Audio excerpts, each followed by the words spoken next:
School of tropical medicine এবং Kolkata medical college দুটো জায়গাতেই কিন্তু আউটডোরে জুনিয়র যে ডাক্তাররা রয়েছেন তারা কিন্তু রোগী দেখছেন না। ইমার্জেন্সি খোলা রয়েছে, আউটডোরেতে সিনিয়র যে সমস্ত চিকিৎসক রয়েছেন তারা বসছেন, কিন্তু জুনিয়ররা তারা বসছেন না। এবং এই মুহূর্তে আমরা যেরকমভাবে দেখতে পাচ্ছি যে আরজি করের পাশে থাকার জন্য এই মেডিকেল কলেজে সেখানেও কিন্তু যারা রয়েছেন তারা মিছিল করছেন এবং মিছিল করে তারা এগোচ্ছেন। তো স্বাভাবিকভাবে আমরা যেরকমভাবে দেখতে পাচ্ছি তাদের বক্তব্য যে আজকে আউটডোরে শুধুমাত্র সিনিয়ররাই বসবেন, তারা এখানে কর্মবিরতি পালন করছেন। এই মুহূর্তে আমরা দেখলাম গাইনি ওপিডিতে তারা ছিলেন, তারপর আরআইওতে তারা যাবেন, রিজিওনাল ইনস্টিটিউট অফ অপথলমোলজিতে তাদের যাওয়ার কথা রয়েছে।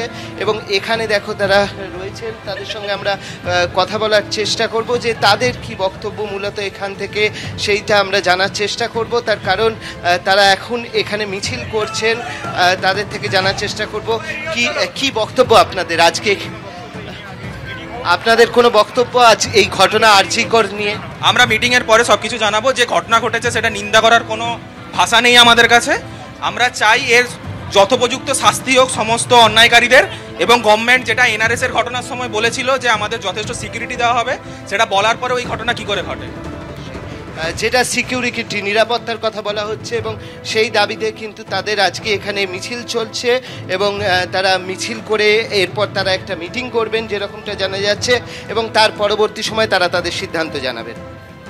একেবারে একই দাবি বিভিন্ন কলেজে আমরা দেখতে পাচ্ছি, পড়ুয়ারা তাদের একটাই দাবি যে সুবিচার চাই, দৃষ্টান্তমূলক শাস্তি চাই অভিযুক্তদের। এবং এই মুহূর্তে আমরা সরাসরি চলে যাব অরিত্রিক ভট্টাচার্য, আমাদের আরেক প্রতিনিধি রয়েছেন শিশু মঙ্গল হাসপাতাল থেকে। অরিত্রিক, তোমার পিছনে আমরা দেখতে পাচ্ছিলাম যে চিকিৎসকেরা তারা জড়ো হয়েছেন, একটাই দাবি তাদের সুবিচার চাই, কি বলছেন তারা? দেখো, শিশুমঙ্গল হসপিটালেও যেটা দেখা যাচ্ছে, রামকৃষ্ণ মিশন সেবা প্রতিষ্ঠান, সেখানকার যারা চিকিৎসকরা রয়েছেন পড়ুয়া এবং সিনিয়র চিকিৎসক, তারা প্রত্যেকে কিন্তু একই দাবিতে অন্যান্য যে কোনো মেডিকেল কলেজ হাসপাতালে আমরা যে ছবিটা দেখছি, গোটা রাজ্য জুড়ে আমরা যেটা দেখছি যে চিকিৎসকরা সরব হয়েছেন আরজি করের ঘটনা নিয়ে, এখানেও তার ব্যতিক্রম ঘটেনি। এই মুহূর্তে রামকৃষ্ণ মিশন সেবা প্রতিষ্ঠান থেকে একটি মিছিল বের হয়েছে, দেশপ্রিয় পার্ক অবধি যাবে। যারা এই মিছিলের অংশীদার হয়েছেন জুনিয়র এবং সিনিয়র চিকিৎসকরা, তাদের দু একজনের সঙ্গে একটু কথা বলবো। আপনারা পথে নেমেছেন, কি দাবি? হয়তো দাবিটা স্পষ্ট, সবাই একই কথা বলছেন, আপনারা কি চাইছেন? দেখুন, যে ঘটনাটা হয়েছে সেরকমভাবে আমরা ফিমেল ডক্টরসরা দিনের পর দিন এইভাবেই ডিউটি করে আসি। আমাদের একটা দাবি হচ্ছে সিকিউরিটি বাড়ানো হোক, এবং যে বা যারা এই হিনিয়াস ক্রাইম করেছে তাদের ইমিডিয়েটলি পানিশ করা হোক, শাস্তি দেওয়া হোক, এটাই আমাদের প্রাইমারি দাবি। তার সাথে আরেকটা দাবি হচ্ছে যে সিকিউরিটি বাড়ানো হোক। একটা অন ডিউটি অন কল রুমে যদি আমরা সেফ ফিল না করতে পারি, তাহলে সেফটিটা কোথায় গিয়ে দাঁড়িয়েছে?